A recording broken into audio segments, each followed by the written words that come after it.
राजस्थान के नागौर जिले में साइबर फ्रॉड करने वाले नौजवान लड़के भी अब एसपी मृदुल कछावा की रडार पर आ चुके हैं। नागौर जिला पुलिस ने ऑपरेशन साइबर शील्ड के तहत कंकड़ाई गांव के दो नौजवान युवकों को गिरफ्तार किया है, जो कि अपने सरगना के साथ मिलकर बैंक खातों के माध्यम से फ्रॉड कर रहे थे। लोगों से बैंक खाते लेकर उनका दुरुपयोग करना और बदले में उन्हें कुछ हजार रुपए दे देना, यह सिलसिला पिछले काफी समय से चल रहा था। इस मामले में दो आरोपी महिपाल व मनीष को गिरफ्तार किया गया है, लेकिन मुख्य आरोपी राजेश जाजड़ा फरार हो गया, जिसकी अब तलाश सरगर्मी से चल रही है। अब ये पूरा मामला खुला कैसे? दरअसल नागौर जिला पुलिस को पिछले काफी समय से एक नंबर को लेकर साइबर से जुड़ी शिकायतें मिल रही थी।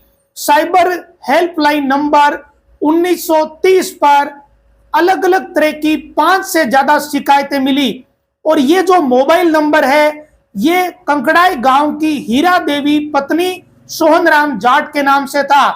महिला के नाम से ये जो मोबाइल नंबर है, इसकी लगातार साइबर की शिकायतें जब आ रही थी तो भावंडा पुलिस मौके पर पहुंची, लेकिन जब पुलिस पहुंची तो पुलिस को पता चला कि वहां कोई नहीं है। इसके बाद पुलिस को यह पता चला कि हीरा देवी के नाम से जो मोबाइल नंबर है उसका उपयोग उसका बेटा मनीष करता है। उसने ही अपनी मां के नाम से सिम ली है और वो धोखाधड़ी के लिए उपयोग की जा रही है। धोखाधड़ी करके बैंक खातों में राशि जमा करवाई जा रही है। अब पुलिस ने मनीष की तलाश शुरू की तो पता चला कि मनीष कंकड़ाई गांव की ही सरकारी स्कूल में बैठा है, जिस पर भावंडा थाना पुलिस ने दबिश दी, लेकिन मनीष वहां पुलिस को देखकर भाग निकला। पुलिस ने मशक्कत करके मनीष को घेरा देकर पकड़ लिया और मनीष से जब पूछताछ की तो मनीष ने यह खुलासा कर दिया कि वो अपने ही गांव के महिपाल जाट के साथ मिलकर ये पूरा काम करता है, और उनका जो सरगना है वो सिनोद गांव का राजेश जाजड़ा है, वही है जिसकी मदद से साइबर फ्रॉड हो रहा है। और ये दोनों जो महिपाल और मनीष है ये तो एक माध्यम है, कोरियर बॉय की तरह काम करते हैं, जो लोगों के बैंक खाते लेकर राजेश तक उपलब्ध करवा रहे थे। अब जब राजेश की तलाश शुरू हुई तो इतनी आसानी से वो कहां मिलने वाला था। शुरुआत में पुलिस ने जब मनीष और महिपाल दोनों को लेकर मनीष से पूछताछ शुरू की तो उसने बताया कि महिपाल ने उससे संपर्क किया और उसने महिपाल को ही नंबर दिए थे। महिपाल कहाँ है? जब इसके बारे में मनीष से पूछा तो मनीष ने पुलिस के सामने एक ही झटके में कबूल लिया कि महिपाल जाट नागौर में है, और नागौर के मुंडवा चौराहे क्षेत्र की जो हनुमान बाग कॉलोनी है वहां मनीष पुलिस को महिपाल के उस घर तक लेकर गया जिस घर के बाहर महिपाल खड़ा था। पुलिस ने उसे दबोच लिया और जब दोनों को बैठाकर पूछताछ की तो दोनों ने यह कबूला कि हमारा लिंक राजेश जाजड़ा के साथ है, जो कि सिनोद गांव का निवासी है। राजेश जाजड़ा को ही मोबाइल नंबर, खाते ये सब दिए हुए हैं।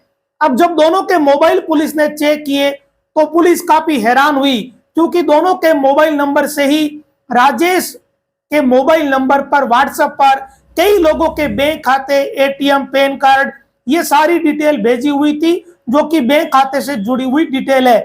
तब पुलिस भी समझ गई कि ये दोनों मात्र मोरे हैं, असली मास्टरमाइंड राजेश जाजड़ा है। अब पुलिस मनीष और महिपाल द्वारा बताए गए संभावित ठिकानों के आधार पर राजेश जाजड़ा की तलाश के लिए निकली। पुलिस ने जितने भी संभावित ठिकाने हैं, नागौर, सिनोद, बसवानी, गोवा, भाकरोद, सीलगांव, डेरू, बेरावास, खोड़वा, जोरावरपुरा, खिंवसर, ताडावास, भावंडा, खरनाल, चिमरानी, इतने सारे गांवों में दबिश दी, लेकिन ना तो राजेश मिला ना ही राजेश के कोई दूसरे साथी। मनीष और महिपाल के खिलाफ साइबर फ्रॉड का मुकदमा हो गया। दोनों को पुलिस ने गिरफ्तार कर लिया। दोनों के खिलाफ आईटी एक्ट सहित अन्य धाराओं में जो बीएनएस का प्रावधान है उसके तहत मुकदमे दर्ज किए गए। अब यह भी पता चला कि जिस मोबाइल नंबर को मनीष ने महिपाल को दिया शुरुआत में, उसके बदले में महिपाल ने उसे 10,000 रुपए दिए। उसके बाद टुकड़ों में अलग अलग चरणों में पैसे देते गए, जरूरत के मुताबिक नए खाते लाते गए और बदले में पैसे देते गए। यह सिलसिला चला। अब एसपी ने एक बात प्रेस कॉन्फ्रेंस में कही है कि जो भी खाता धारक अपना खाता अगर किसी को बेचता है तो वो भी उतना ही दोषी है जितना उस खाते को उपयोग में करने वाला। खाता धारक अपने खाते को कुछ हजार में बेच देते हैं और उनके खातों में फिर लाखों करोड़ों रुपए का ट्रांजैक्शन हो जाता है। उन्हें पता ही नहीं चलता कि उनके साथ क्या हो गया।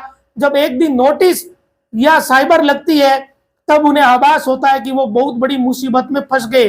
जो चंद हजार रुपए खाता किराए पर देकर मिलते हैं वो तो कुछ ही दिनों में खर्च हो जाते हैं, लेकिन फिर वो जो कानूनी पचड़े में फंसते हैं वो बहुत बड़ी मुसीबत एक तरीके से उस खाता धारक के लिए खड़ी हो जाती है। महिपाल और मनीष के जो मोबाइल के व्हाट्सएप और अन्य डिटेल है उसके आधार पर राजेश जाजड़ा भी पुलिस की रडार पर आ चुका है।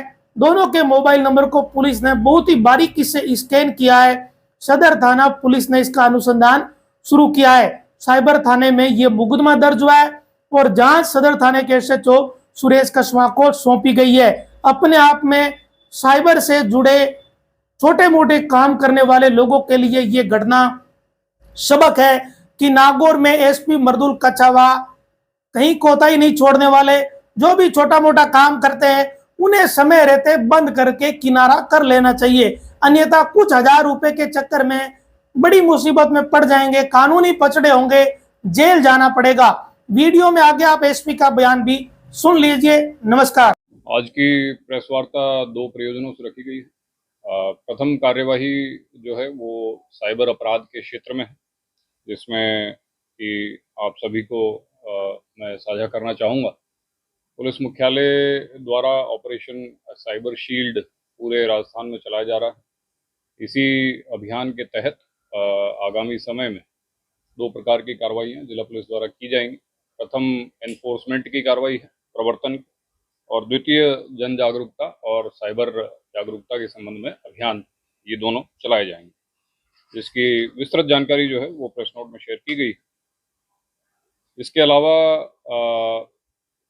एक हमारी टीम द्वारा एसएचओ भावंडा, कुचेरा, एसएचओ सदर और CO Nagaur, additional SP headquarter, इन सभी ने मिलकर के एक साइबर अपराध का खुलासा किया है, जिसमें दो लोगों को गिरफ्तार किया गया।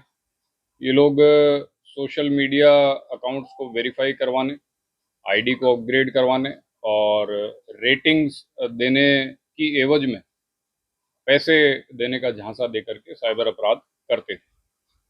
1930 I4C का जो प्लेटफॉर्म है, प्रतिबिंब पोर्टल और समन्वय पोर्टल, इन पर इनकी शिकायत हमें प्राप्त हुई थी और इस शिकायत के आधार पर इस शिकायत को एफआईआर में कन्वर्ट किया गया। एफआईआर में कन्वर्ट किया जा करके आगे की कार्रवाई इसमें पुलिस द्वारा की गई। ठगी में इस्तेमाल लिए जाने वाली डिवाइसेस इन लोगों से बरामद की गई है।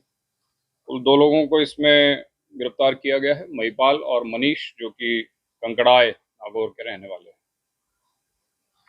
आगामी समय में समन्वय पोर्टल और I4C के अन्य जो विभिन्न पोर्टल्स हैं उनका इस्तेमाल करते हुए साइबर अपराध के क्षेत्र में और प्रभावी कार्रवाइयाँ की जाएंगी, जो कि अभी फिलहाल पाइपलाइन में है।